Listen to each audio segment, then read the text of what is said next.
ജലധാനമാലം ചലദ്ഭോഗിമാലം ജലാംബോധകാലം സദാദാനശീലം സുരാരാദികാലം മഹേശാത്മബാലം ലസത്പുണ്ഡ്രബാലം ഭജേ ലോകമൂലം.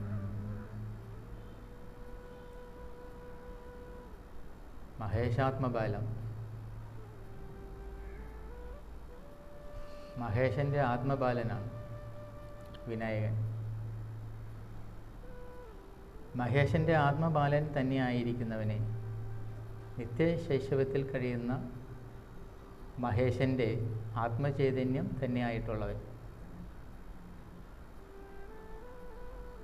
നിത്യശൈശവമാണ്, എന്നും യുവാവായിരിക്കുന്നു. ദക്ഷിണാമൂർത്തി സ്തവത്തിൽ പറയുന്നില്ലേ, ചിത്രം വടതരോർമൂലെ വൃദ്ധശിഷ്യ ഗുരു യുവ ഗുരോസ്തു മൗനം വ്യാഖ്യാനം ശിഷ്യാസ്തു ചിഹ്ന സംശയ. വടതരോർമൂലെ, വടവൃക്ഷത്തിൻ്റെ ചുവട്ടിലിരിക്കുന്നതായ ഗുരു ദക്ഷിണാമൂർത്തി മനോഹരമായ ചിത്രമാണ്. തൊട്ട് മുന്നിലിരിക്കുന്ന ശിഷ്യന്മാരോ അവർ വൃദ്ധന്മാരാണ്. ഗുരോസ്തു മൗനം വ്യാഖ്യാനം, ഗുരോർ യുവ ഗുരോസ്തു മൗനം വ്യാഖ്യാനം. ഗുരു അവിടെ യുവാവായിട്ടിരിക്കുന്നു, ശിഷ്യന്മാർ വൃദ്ധന്മാരായിട്ടിരിക്കുന്നു. എന്താണ് അതിൻ്റെ അർത്ഥം? നിത്യനൂതനമായിരിക്കുന്നതായ സത്യത്തിൻ്റെ ആവിഷ്കൃത രൂപമാണ് ഗുരു.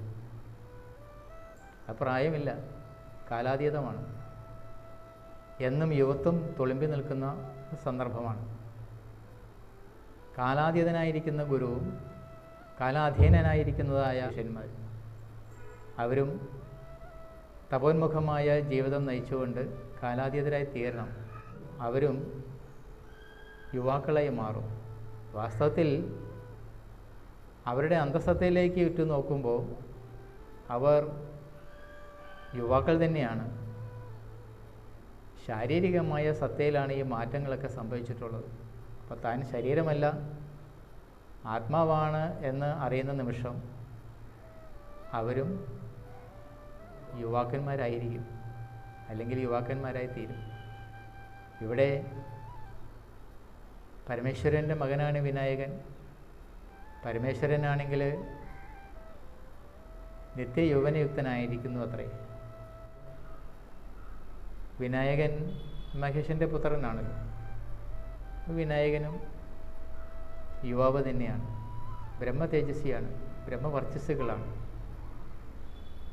മഹേശൻ മഹത്തായ ഈശനാണ്. ഈശൻ എന്ന് പറയുമ്പോൾ എന്താണ് അർത്ഥമാക്കുന്നത് ഗുരുക്കന്മാർ? സാധാരണ ഉപനിഷത്തുകളിൽ ഈശ്വരവാചകം കാണാം, ഈശ്വരൻ എന്നുള്ള പദം കാണാൻ കഴിയും. എന്നാൽ ദൈവം എന്നുള്ള പദം അത്ര സംഗതമല്ല. എന്താണ് അതിന് കാരണം? താത്വികമായ അർത്ഥം ദൈവം എന്നുള്ള പദത്തിനുണ്ട് എങ്കിൽ തന്നെയും അത് കൂടുതലും ഒരു റിലീജിയസ് കൺസെപ്റ്റാണ് അതിനകത്ത് വരുന്നത്. മതത്തിൻ്റെ ഒരു സ്വാധീനം ദൈവം എന്ന് പറയുന്നതിനകത്തുണ്ട്. മനുഷ്യർ മതങ്ങളെ സൃഷ്ടിച്ചു, മതങ്ങൾ ദൈവങ്ങളെ സൃഷ്ടിച്ചു. അപ്പോൾ മനുഷ്യരുടെ വിശ്വാസത്തിൻ്റെ തലത്തിൽ നിന്ന് നോക്കുമ്പോൾ അവർക്കൊരു ദൈവം വേണം. അതിന് തത്വപരമായ അർത്ഥമുണ്ട്. എന്നാൽ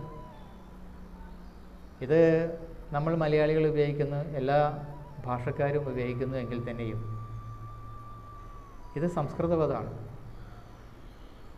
ദൈവം എന്നുള്ള പദത്തിൻ്റെ അർത്ഥം തന്നെ പ്രകാശമാനമായതെന്നാണ്, തേജോരൂപിയായത് എന്നാണ്. തേജസ്വരൂപമാണ് അത്. ആ തേജസ് അത് അഗ്നി സമാനമാണ്, അറിവിൻ്റെ സ്വരൂപമാണ്. അതിന് പ്രത്യേകിച്ച് രൂപമൊന്നുമില്ല. പക്ഷേ മനുഷ്യർ അവൻ ആരാധിക്കുന്ന, അവൻ വിശ്വസിക്കുന്ന ദൈവത്തെ അവൻ്റെ രൂപത്തിൽ കാണുവാൻ ആഗ്രഹിക്കുന്നു. അത് മതത്തിൻ്റെ സ്വഭാവമാണ്. അത് വിശ്വാസത്തിൻ്റെ തലമാണ്. എന്നാൽ ഉപനിഷത്തുകളിൽ ഈശ്വര ശബ്ദം കയറി വരുന്നു. ഈശ് ധാതുവിൽ നിന്നാണ് ഈശ്വരൻ എന്നുള്ള പദം നിഷ്പന്നമായി തീർന്നിരിക്കുന്നത്. ഈശ് എന്നുള്ള പദത്തിൻ്റെ റൂട്ട് വേർഡ് ഈശ് എന്നാണ്. എന്നാണ് എൻ്റെ അർത്ഥം. സദാസമയവും ഈശനം നടന്നുകൊണ്ടിരിക്കുന്നതായ ഒരു വ്യവസ്ഥ ഇവിടെ നിലനിൽക്കുന്നു. ഒരു വ്യവസ്ഥയാണത്. ഞാനായിട്ടിരിക്കുന്നു, നിങ്ങൾ ഓരോരുത്തരും നിങ്ങളായിട്ടിരിക്കുന്നു എന്നതിൻ്റെ പിന്നിൽ ഒരു ഈശനം നടക്കുന്നുണ്ട്. ഒന്ന് മറ്റൊന്നായിരിക്കുന്നില്ലല്ലോ. പൂവ് പൂവായിട്ടിരിക്കുന്നു. ഈശൻ എന്ന് പറഞ്ഞാൽ ഒരു നിയാമക വ്യവസ്ഥയെയാണ്, നിയമമാണ്. ഇപ്പോൾ ഋതുക്കൾ മാറി വന്നപ്പോൾ വർഷ ഋതുവായി. ഇതിനു മുമ്പ് ഗ്രീഷ്മമായിരുന്നു. എന്തിൻ്റെ വ്യവസ്ഥയുടെ അടിസ്ഥാനത്തിലാണ് ഇപ്പോൾ വർഷ ഋതു കയറി വന്നത്? ഇനി വർഷം മാറുമ്പോൾ എന്തായിരിക്കും വരുന്നത്? അപ്പോൾ ഭൂമി കറങ്ങുകയും അതോടൊപ്പം ഋതുക്കൾ മാറി വരികയും ആ ഋതുക്കളിൽ അതാത് ജീവിതചര്യകൾ അനുഷ്ഠിച്ച് നമ്മൾ ജീവിക്കുകയും ചെയ്യുന്നത് ഒരു വ്യവസ്ഥയുടെ ഭാഗമായിട്ടാണ്. ഒരു പൂവ് പൂവായിട്ടിരിക്കുന്ന ഒരു വ്യവസ്ഥയുണ്ട്. പൂവ് കൊഴിഞ്ഞു പോവുകയും തസ്ഥാനത്ത് ഒരു ഫലം ആവിർഭവിക്കുകയും ചെയ്യും. അവിടെ ഒരു വ്യവസ്ഥയുണ്ട്. ഇവിടെയൊന്നും മനുഷ്യൻ്റെ കൈകടത്തലുകളില്ല. ഇപ്പോൾ പ്രകൃതിയിൽ നിഗൂഢമായി അന്തർഭവിച്ചിരിക്കുന്നതായ വ്യവസ്ഥ വളരെ ശ്രേഷ്ഠമാണ്. ആ വ്യവസ്ഥയുടെ ഭാഗമായിട്ടാണ് നമ്മൾ ജനിച്ചത്. നമ്മളിപ്പോൾ ജീവിക്കുകയും ചെയ്യുന്നത് അങ്ങനെയാണ്. ഇനി മരിക്കുകയും വേണം, അല്ലേ? ഇതിനകത്ത് എവിടെയെങ്കിലും നമ്മുടെ നിയന്ത്രണമുണ്ടോ? ഒരിടത്തുമില്ല. അപ്പോൾ നമ്മുടെ നിയന്ത്രണങ്ങൾക്ക് അതീതമായി നടന്നുകൊണ്ടിരിക്കുന്നതായ ഒരു വിശ്വവ്യവസ്ഥ വളരെ ശ്രേഷ്ഠമായിരിക്കുന്നത് കൊണ്ട് ഈശനം അല്ലെങ്കിൽ ഈശൻ എന്നുള്ളതിനോട് ചേർത്ത് വരഹ എന്നുള്ള ശബ്ദം കൂടി ചേർത്തു പ്രത്യേകം. അപ്പോൾ ഈശ്വരഹ എന്നായി. ഈശ്വരഹ എന്നായി. ഈശ്വരൻ മലയാളത്തിൽ അപ്പോൾ ഈശ്വരൻ എന്ന് പറയും. സംസ്കൃതത്തിൽ ഈശ്വര. റൂളർ, നിയന്താവ്. ഇതെവിടെയാണ് ഇല്ലാത്തത്? എല്ലായിടത്തും ഈ നിയമം നടന്നുകൊണ്ടേയിരിക്കുന്നു. ഈ നിയമത്തിൻ്റെ രഹസ്യം അറിയുവാൻ വേണ്ടിയിട്ടാണ് മനുഷ്യർ ശ്രമിക്കുന്നത്. അങ്ങനെ കണ്ടെത്തിയവരെയാണ്. പൂർണ്ണമായിട്ട് കണ്ടെത്തിയിട്ടില്ലെങ്കിലും കണ്ടെത്തുവാനുള്ള അന്വേഷണത്വരയിൽ തൃഷ്ണയോടുകൂടി വിചിന്തനം ചെയ്യുകയും എവിടെയൊക്കെയോ ചില സ്പാർക്കുകളൊക്കെ കിട്ടുന്നവരാണ് ശാസ്ത്രജ്ഞന്മാർ എന്നൊക്കെ നമ്മൾ പറയുന്നു. അവരെവിടെയെങ്കിലും എത്തിച്ചേർന്നിട്ടുണ്ടോ ആത്യന്തികമായും? ഇല്ല. കാരണം പ്രപഞ്ചത്തിൻ്റെ ഈ നിയമവ്യവസ്ഥ എന്ന് പറയുന്നത് അതിനിഗൂഢമാണ്. ആ നിഗൂഢമായിരിക്കുന്ന രഹസ്യങ്ങളിലേക്ക് എത്രമാത്രം ബൗദ്ധികമായി ചിന്തിച്ചാലും എത്തിപ്പെടാൻ പറ്റാത്ത മാതിരിയുള്ളതായ ഒരു അനർവചനീയത അവിടെ അവശേഷിക്കുന്നു. അതുകൊണ്ട് ഈ പ്രപഞ്ചരഹസ്യം എന്തെങ്കിലും കണ്ടെത്തി തീരുമോ എന്ന് ചോദിച്ചു കഴിഞ്ഞാൽ തീരുകയില്ല. അവിടെ ഒരു മിസ്റ്ററി അവിടെ പിന്നെയും അവശേഷിക്കും.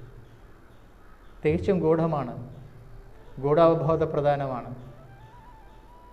അപ്പോൾ ഗൂഢാവബോധ പ്രധാനമായിരിക്കുന്നതായ ഈ തലത്തെ ബോധ്യപ്പെട്ടിട്ടുള്ള ചില മനീഷികളുണ്ട്. അവരെയാണ് നമ്മൾ ഗുരുക്കന്മാരെന്ന് പറയുന്നത്. തികഞ്ഞ ശാസ്ത്ര അവബോധത്തോടു കൂടിയും ഗൂഢാവബോധ പ്രധാനമായിട്ടുള്ളതായ അനുഭൂതിയും കൂടി ഒന്നിച്ച് കത്തി നിൽക്കുന്നതായ ഗുരുക്കന്മാർ. നാരായണ ഗുരു അങ്ങനെ ഒരു ഗുരുവായിരുന്നു. ശങ്കരാചാര്യസ്വാമികൾ അങ്ങനത്തെ ഒരു ഗുരുവായിരുന്നു. ശാസ്ത്രാവബോധമുണ്ട്. അതുകൊണ്ട് ഈ 63ഓളം കൃതികൾ നമുക്ക് എഴുതി കിട്ടിയില്ലേ? സംസ്കൃതത്തിലും തമിഴിലും മലയാളത്തിലും. എവിടെ നിന്നാണ് ഈ വാക്കുകളൊക്കെ വന്നത്? അത് അവരുടെ ഗൂഢമായ അവബോധത്തിൽ നിന്നാണ്. വാഗതീതമായിരിക്കുന്ന സത്യത്തെ മൗനമായി ആസ്വദിച്ചതിന് ശേഷം ആസ്വദിച്ചു കൊണ്ടിരിക്കുമ്പോഴും വാക്കുകളായി പുറത്തേക്ക് അനർഗളമായിട്ട് ഒഴുകുന്നതാണ് ഈ വാഗ്മയ രൂപങ്ങൾ. വിസ്മയമാണ്. ഇങ്ങനെയുള്ളതായ ഗൂഢമായിരിക്കുന്നതായ പ്രപഞ്ച വ്യവസ്ഥയെ, പദ്ധതിയെ ആണ് ഒരു കേന്ദ്ര ബിന്ദുവായി കണ്ടുകൊണ്ട് നാരായണ ഗുരു വിനായകാഷ്ടകം പോലെയുള്ളതായ സ്തോത്രകൃതികൾ അവതരിപ്പിക്കുന്നത്. അപ്പോൾ മഹേശൻ എന്ന് പറഞ്ഞാൽ മഹത്തായിട്ടുള്ളതായ ഈശൻ, സർവപ്രപഞ്ചത്തിനും കാരണമായിരിക്കുന്നതായ, നമ്മളുടെ ബുദ്ധിക്ക് അജ്ഞാതമായിരിക്കുന്നതായ പൊരുൾ എന്നേ പറയാനൊക്കൂ. ഇപ്പോൾ ഗുരു എന്താ ചെയ്യുന്നത്?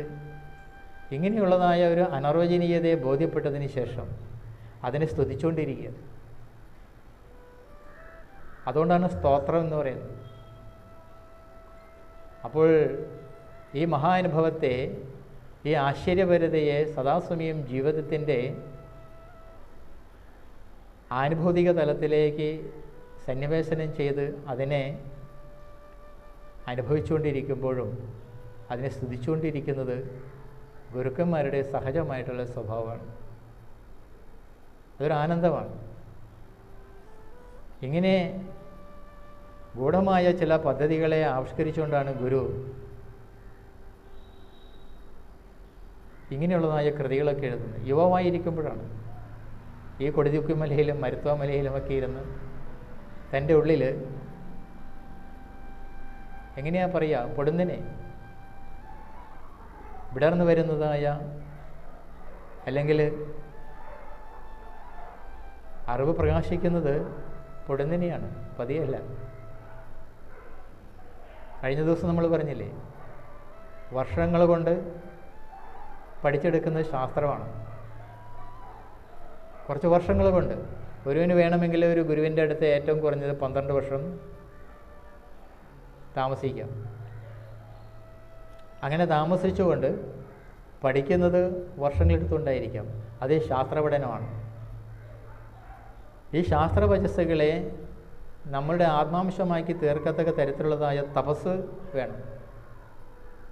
അങ്ങനെ തപോന്മുഖമായി ജീവിക്കുമ്പോൾ ഏതെങ്കിലും ഒരു ദിവസം, ആ ദിവസത്തിൽ ഏതെങ്കിലും ഒരു നിമിഷത്തിൽ ഇത് പൊടുന്നിനെ വെളിവാകുകയാണ് ചെയ്തത്, വെളിപ്പെടുകയാണ്. അതിന് സമയമില്ല. അപ്പോൾ ആധ്യാത്മികമായിട്ടുള്ള അനുഭവം, ആ അനുഭവം ഉണ്ടാകുന്നത് കാലക്രമേണയല്ല, പൊടുന്നിനെയാണ്. എങ്ങനെയാണോ സ്വിച്ച് ഇട്ട് കഴിഞ്ഞാൽ ട്യൂബ് കത്തുന്നത്, അതിന് സമയം വേണ്ടല്ലോ. അപ്പോൾ അറിവിൻ്റെ മഹാപ്രകാശത്തിന് പിന്നെ സമയം വേണോ? വേണ്ട. എന്ന് പറഞ്ഞാൽ ഈ ബ്രഹ്മാണ്ഡം മുഴുവനും സ്വയം പ്രകാശമാണ്, നമ്മളതൊന്നും അറിയുന്നില്ല. ഒരു മറവ് സംഭവിച്ചിരിക്കുന്നു. ഈ മറവൊന്ന് മാറിക്കഴിഞ്ഞാൽ പ്രകാശം അവിടെ തന്നെയുണ്ട്. അത് പതിയെ അല്ല എന്ന് പറയാൻ കാരണം അതാണ്. നമ്മുടെ വ്യക്തിസത്തയിൽ കലർന്നിരിക്കുന്നതായ അവിദ്യ കൊണ്ടുണ്ടാകുന്നതായ മായ, അല്ലെങ്കിൽ മായയുടെ വ്യക്തിഗതമായിട്ടുള്ളതായ സ്വരൂപത്തെയാണ് അവിദ്യ എന്ന് പറയുന്നത്. ഈ അവിദ്യയുടെ പ്രഭാവം കൊണ്ട് എത്രയോ ഉജ്ജ്വലമായിട്ട് പ്രകാശിച്ചുകൊണ്ടിരിക്കുന്നതായ ഈ മഹത്തായ ഈ ജ്യോതിസിനെ കാണാൻ കഴിയുന്നില്ല, അത് മറഞ്ഞിരിക്കുന്നു. ഇത് ഒന്നിങ്ങനെ എടുത്തങ്ങ് മാറ്റിയാൽ അതവിടെ തന്നെ ഉണ്ട്. അതുകൊണ്ടാണ് പൊടുന്നിനെ എന്ന് പറഞ്ഞത്. അപ്പോൾ നമ്മുടെ ഉള്ളിലാണ് ഒരു മാറ്റം ഉണ്ടാകേണ്ടത്. ഇങ്ങനെയുള്ളതായ ശിവപെരുമാൻ ജ്യോതിസാണ്, ജ്യോതിസ് സ്വരൂപനാണ്, പരമാനന്ദ സ്വരൂപനാണ്, നിത്യ തേജസ്സാണ്. പരമേശ്വരൻ്റെ പുത്രനാണ് വിനായകൻ എന്ന് പറയുമ്പോൾ എങ്ങനെയാണ് മനസ്സിലാക്കേണ്ടത്? അത് ബയോളജിക്കൽ സണ്ണാണോ? അല്ല, അത് സ്പിരിച്വൽ സണ്ണാണ്. കാരണം ആത്മാവിൽ സകലതും പ്രകടമായി തീരുന്നു. ഈ പ്രപഞ്ചത്തിലുള്ള സർവ്വചരാചരങ്ങളും സ്പിരിച്വൽ സൺസാണ്. എല്ലാവരും ആത്മസഹോദരർ എന്നല്ലേ പറയേണ്ടത്? എന്ന് പറഞ്ഞാൽ ഈ സമസ്ത പ്രപഞ്ചത്തിലും എന്തെങ്കിലും ഉണ്ടായിട്ടുണ്ടെങ്കിൽ, എന്തെങ്കിലും സൃഷ്ടമായിട്ടുണ്ടെങ്കിൽ എല്ലാം ആത്മാവിൽ നിന്നും വിടർന്നതാണ്. അത് ബയോളജിക്കലല്ല. കാരണം ആത്മാവിൻ്റെ സഹജമായിട്ടുള്ളതായ സ്വരൂപം അതിൽ തന്നെയുണ്ട് പലതായി തീരുവാനുള്ളതായ അതിൻ്റെ സഹജത. അതുകൊണ്ട് ആത്മാവ് ഏകമാണ് എന്ന് പറയുമ്പോഴും ആത്മാവിൽ നിഹിതമായിരിക്കുന്നതായ സർജന പ്രക്രിയയുടെ സർഗവൈഭവം കൊണ്ട് അത് സദാസമയവും സകലതുമായി ഭാസിച്ചുകൊണ്ടേയിരിക്കുന്നു. ആ അർത്ഥത്തിലാണ് നമ്മളെല്ലാവരും ഭാസിതമായിരിക്കുന്നത്. അതുകൊണ്ട് നമ്മുടെതെല്ലാം ഉറവിടം, കേന്ദ്രബിന്ദു ഏത് എന്ന് ചോദിച്ചു കഴിഞ്ഞാൽ ഈ ആത്മാവ് തന്നെയാണ്. അതിൽ നിന്നാണ് സകലതും ആവിർഭൂതമായിരിക്കുന്നത്. അങ്ങനെയാണെങ്കിൽ സർവ്വതിൻ്റെയും കേന്ദ്രസ്ഥാനമായിരിക്കുന്നതായ മഹേശൻ്റെ പുത്രനാണ് വിനായകൻ എന്ന് പറയുമ്പോഴും ആത്മാവിൽ നിന്നും പ്രകടിതമായി തീർന്നിരിക്കുന്നു എന്ന് വേണം മനസ്സിലാക്കുവാൻ. അങ്ങനെയല്ലേ മനസ്സിലാക്കേണ്ടത്? അതൊരു ബയോളജിക്കൽ ട്രൂത്തല്ല, മറിച്ച് ഒരു സ്പിരിച്വൽ ട്രൂത്താണ്. പക്ഷേ മനുഷ്യരെപ്പോഴും അവരുടെ ദൈവത്തെ കാണാൻ ആഗ്രഹിക്കുന്നത് ഏതെങ്കിലും ഒരു രൂപത്തിലാണ്, ഏതെങ്കിലും ഒരു ഭാവത്തിലാണ്. കഴിഞ്ഞ ദിവസം നമ്മളൊരു ക്ലാസ് ചെയ്തപ്പോൾ പറയണ്ടേ, എന്താണ് പല രൂപങ്ങളായിട്ടും നാമങ്ങളായിട്ടും വിടർന്നുകൊണ്ടിരിക്കുന്നതായ അല്ലെങ്കിൽ വിരിഞ്ഞിരിക്കുന്നതായ ഈ ലോകം പിശാചവത് എന്നാണ് പറഞ്ഞത്. പിശാചിനെ പോലെ. എന്താ അങ്ങനെ പറയാൻ കാരണം? ഒരു നെഗറ്റീവ് വേൾഡാണത്. നമുക്കിത് നാമരൂപാത്മകമായിട്ട് കാണുന്നത് എന്തുകൊണ്ടാണ്? നമ്മുടെ ഉള്ളിലുള്ളതായ അറിവ് തലതിരിഞ്ഞിരിക്കുന്നതുകൊണ്ടാണ്. ഗുരുകുല വിദ്യാഭ്യാസം കിട്ടുമ്പോൾ മനസ്സിലാവും എങ്ങനെയാണ് ത്യാഗപരമായ ഒരു ജീവിതം നയിക്കുന്നത്, എങ്ങനെയാണ് നയിക്കേണ്ടത്, എന്തിനു വേണ്ടിയിട്ടാണ് നയിക്കേണ്ടത്. ജീവിതം എന്ന് പറയുന്നത് സുഖഭോഗങ്ങൾക്ക് വേണ്ടിയിട്ടുള്ളതാണോ? ജീവിതത്തിൽ റിച്ച്നെസ് വേണം. റിച്ച്നെസ് ആർക്കാണ് വേണ്ടതെന്നറിയാമോ? അറിവുള്ളവർക്കാണ്. ഇപ്പോൾ ഭഗവാൻ കൃഷ്ണൻ, ദ ലോർഡ് കൃഷ്ണ, എന്തെങ്കിലും കുറവുണ്ടോ? ഗുരുവാണ്, ജ്ഞാനിയാണ്. പക്ഷെ സമൃദ്ധിയുടെ കേദാരമാണ് കൃഷ്ണൻ, അല്ലേ? ഐശ്വര്യത്തിൻ്റെയും സമൃദ്ധിയുടെയും കല്യാണ ഗുണകലേബരനാണ്. അവിടെ ഒരു കുറവുമില്ല. പക്ഷേ ഗുരുകുലത്തിൽ താമസിക്കുന്ന സമയത്ത് സാന്ദീപനി മഹർഷി ഈ കൃഷ്ണനെ വിറക് വെറുക്കാൻ വിടും, ചമത പറിക്കാൻ വിടും, ഗർഭ പറിച്ചുകൊണ്ട് വരാൻ പറയും. ഭക്ഷണം പാകം ചെയ്യാൻ ഗുരുപത്നിയെ സഹായിക്കണം, ആശ്രമകാര്യങ്ങളിൽ സഹായിക്കണം, കിടന്നുറങ്ങാൻ പറ്റില്ല, 3 മണിക്ക് എഴുന്നേൽക്കണം, വൈകി എപ്പോഴാണ് കിടക്കേണ്ടതെന്ന് പറയാനൊക്കില്ല, ഗുരു ഉറങ്ങിയതിന് ശേഷമേ ഉറങ്ങാൻ പറ്റുള്ളൂ. ഇങ്ങനെ അലർട്ടായിരിക്കണം, ജാഗ്രതായിരിക്കണം, ഉണർവോടുകൂടി ഇരിക്കുന്നവനായിരിക്കണം. ഉണർവോടുകൂടി ഇരിക്കുന്നവനോടെ തത്വപരമായ കാര്യങ്ങൾ പറഞ്ഞിട്ട് കാര്യമുള്ളൂ. അപ്പം നമ്മളെല്ലാവരും ഉണർന്നിരിക്കുകയാണെന്നാണ് വിചാരം. അല്ല. കാരണം ഈ പറയുന്ന വാക്കുകൾ ഗുരുക്കന്മാരുടെ വാക്കുകളാണല്ലോ. ഇത് തലയ്ക്ക് മുകളിൽ കൂടി പോകുന്നു. എന്തുകൊണ്ടാണെന്നറിയാമോ? നമുക്ക് ഉണർവില്ല. നമ്മളിപ്പോൾ ജാഗ്രതയിലാണ്. ഈ ജാഗ്രതയിൽ എത്ര പെർസെൻറ്റേജ് ഉണർന്നിരിക്കുന്നുണ്ട്, എത്ര പെർസെൻറ്റേജ് ഉറങ്ങിയിരിക്കുന്നുണ്ടെന്ന് ഇപ്പോൾ ഒന്ന് കണക്കൂട്ടാമോ? ഇപ്പോൾ വളരെ അലർട്ടായിട്ടുള്ള ആൾ, വളരെ ഇൻ്റലിജൻ്റ് ആയിട്ടുള്ള ഒരാളുടെ ഉണർവ് പോലെ ആയിരിക്കില്ല ഇപ്പോൾ ഇവിടെ ഇരിക്കുന്നവരുടെ ഉണർവ്. ഒരു മയക്കം. അപ്പോൾ ജാഗ്രത എന്ന് പറയുമ്പോഴും പൂർണ്ണ ജാഗ്രത ആർക്കാണ്? അത് സത്യജിജ്ഞാസുവിനെ ഉണ്ടാവും. മുനിഗുരുവിന് കാലിനൊക്കെ എപ്പോഴും വേദനയുള്ള ആളാണ്. രാത്രി കിടക്കാൻ നേരം ആകുമ്പോൾ ഷിവറിങ് ഉണ്ടാവും. തിരുമ്മി കൊടുക്കണം. അത് ഗുരു കിടക്കുന്നതിന് 11 മണി കഴിയും. അപ്പോൾ അതുവരെ നമുക്ക് ഉറങ്ങാൻ പറ്റില്ലല്ലോ. ഗുരു എപ്പോഴാണ് കിടക്കണേ, ആ കിടക്കുന്ന നിമിഷത്തിൽ കാല് വെട്ടാൻ തുടങ്ങും. അപ്പോൾ ഇങ്ങനെ